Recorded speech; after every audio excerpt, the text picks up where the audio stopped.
Hey Raw Food Rehabbers, it's Monday, January the 18th, and it's also day 10 of our 11-week total health and weight loss initiative. I thought we would this is basically week 2 now of our initiative, and I thought that we would broach the subject today. And what the subject is how am I going to make this raw food diet work for me? My life, with my family, with my budget. You know, I've been eating salads for 10 days or, however long you've been at this.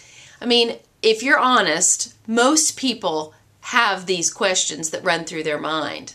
And so I'm really addressing this, and I want to really address it in today's subject matter in the thread underneath this video. One of our vaultlings wrote in over the weekend, and she was asking some of these questions, and it really got me thinking that, we just really need hands-on tips and techniques of how to make this dietary shift work for us. I mean, I drove myself crazy when I first went raw because I am a very determined, can be obsessive person. I was hell-bent to make this diet work for me. I'm going to make it work. I'm going to make it work. And so I was just driven almost like a mad woman to create these gourmet, fabulous dinners for my husband and to try to get the kids all in it. And, I was spending way too much of our money on super high dollar ingredients because I wanted to have everything. I was making dinners practically every night out of books like Raw Food, Real World, and just really fabulous food. But, a month or two in, I was just like, whew, I was worn out. And my bank account was getting tapped out. So, I was faced with a choice. Do I go back to my old way of eating? Well, what was waiting for me back there? I'd just lost about 20 pounds or 25 pounds. I had kicked irritable bowel syndrome, every single one of those symptoms, to the curb, along with allergy problems, skin problems, PMS. I mean, all those symptoms had begun to clear up after, I would say, about 2 months after eating raw. I was on a physical and mental and spiritual high, but I was also starting to just get tired of constantly making all this food. So at this point I realized, is this diet something that I'm going to want to do for the rest of my life? Or is this just some fad that I've done, just like the South Beach diet or the Atkins diet or the Dolly Parton cabbage soup diet, all the diets that I'd done before? And when I got really serious about the answer to that, it was no, raw food is something that I want to stay committed to for the long haul. So how is going to work best for me in my lifestyle? And so I've put together some suggestions that I think are helpful. One of the threads that I'm adding here, and a lot of you have seen it, but for many of you who are new, you haven't seen it. It's called Core Menu, and it was started by Terry. She's one of our members.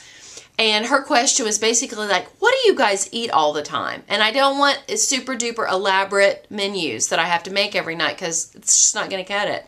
So she's given us the opportunity, and we can keep adding to this thread. I want it to be one of those things that just keep going. What are you eating? What are you eating on a daily basis that is doable, that's affordable, and that doesn't take 4 days to prepare, okay? We don't always have the luxury to have the time to be able to think ahead and have all this dehydrated stuff ready. And I'm convinced that eating a large amount of dehydrated foods probably isn't in our best interest long term for our health. I mean, don't get me wrong, I've got dehydrated snacks in my kitchen right now that I don't want to give up or live without. Corn chips, kale chips, I've got some cookies, macaroons, there's some things that I keep on hand. Raw granola, it's a staple in our house. But I probably spend 2 days a month dehydrating food. I'm not doing it all the time. So the Core Menu, check that out. I also have a thread Well, there's several different ones that I'm going to add in. We have a list of focus foods. Foods that you just need to look at this list and be like, how can I add more of this into my daily diet? And then obviously our kitchen is full of recipes. Some are very simple, some are more elaborate. So you just need to take a little bit of time and familiarize yourself with what we offer here. The internet is full of raw food recipes. Your library most likely has a number of raw food recipe books that you could check out. I mean, it's important as we're on this journey that we have to make the transition and we have to re-educate our minds. We've been conditioned for so many years in a cooked food world. The changes don't happen overnight. And a lot of times people really struggle if they try to make the change too fast, too quick, too much. I mean, they'll go from I'm 100% raw today to, oh, forget about it. And then they'll end up in the Taco Bueno or the Taco Bell drive-thru just because they're so frustrated. And so I'm adding another thread. Nikki, who is a member here at Raw Food Rehab, put up 2 blog posts over the weekend that I think are so excellent. And the first one, she talks about the 4 things that she's committing to doing every day. The 4 things. She's going to drink a green smoothie every day. She's going to eat a salad every day. She's going to drink her water every day, and she's going to do some form of body movement every day. And if she's done that day, then she feels like she's a success. That's not, I'm pledging for the rest of my life, I'm going to be 100% raw and I'm never going to eat off. I mean, those are, for her, that's what she's doing. She also posted another blog post of how she does menu planning for her entire week and what that looks like in the kitchen. She's worked in kitchens before, so she's excellent. So read Nikki's blogs and see if there isn't something in that will trigger some thought starters for you. I posted a video called Making the Shift, how to make the raw food diet shift, and that link I'm going to post. But the final thing that I want to say to you right now, 2 final things. Nothing worthwhile in life comes for free and without effort. People that run marathons don't just wake up in the morning and be like, oh, I think I'm going to run 26.3 miles today or 26.1, whatever. I don't know the exact because I've never ran a marathon. They train for it. They give it their attention. They give it their time, and they become a marathon runner. It doesn't happen overnight. So many things that I could give you an example of, but you know what I'm saying. Raw food works. The diet works. It's sometimes the people that don't work. We don't always work it. You know, we don't always take the time to get to know how to live our life a little bit differently. So take the time.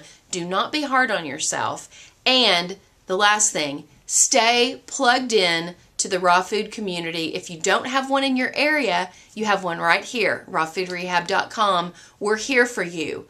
I find that when members get isolated, they may have a bad day or a bad couple days and they eat off and they freak out and they feel like a failure, and so they hide. They go into hiding. They don't want anybody to know.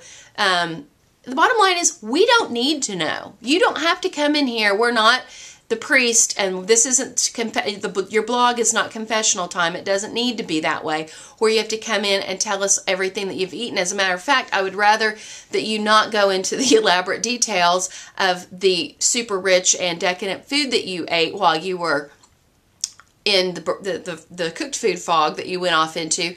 Because sometimes if a member is teetering on the edge and they read what you just ate, that'll be just enough to trigger a freak out for them, and off they go, you know. So I'm just saying, I'm not telling you you can't write that, but I'm just saying I don't know that it really benefits you or anybody else. You don't need to come in here and confess what you've been doing. The main thing is that you stay consistent and stay with this. Do the best you can to add more real food into your diet every day. That's what we're here for. We're not the food police. We're not here to, you know, there's not a hidden camera in your kitchen or in your refrigerator or in your car. That's not the purpose. The purpose here is to give you the tools, the education, support, encouragement that you need to make this lifestyle shift successful in your world. How is that going to fit into your world? And really, that's a question that nobody can answer but you. Okay, all of you long-time raw foodists who have been successful, I'm doing a shout out. I need your help. Help the newer people. Help the people who are struggling. In this comment section under this video, I really want your suggestions of what has been a lifesaver for you.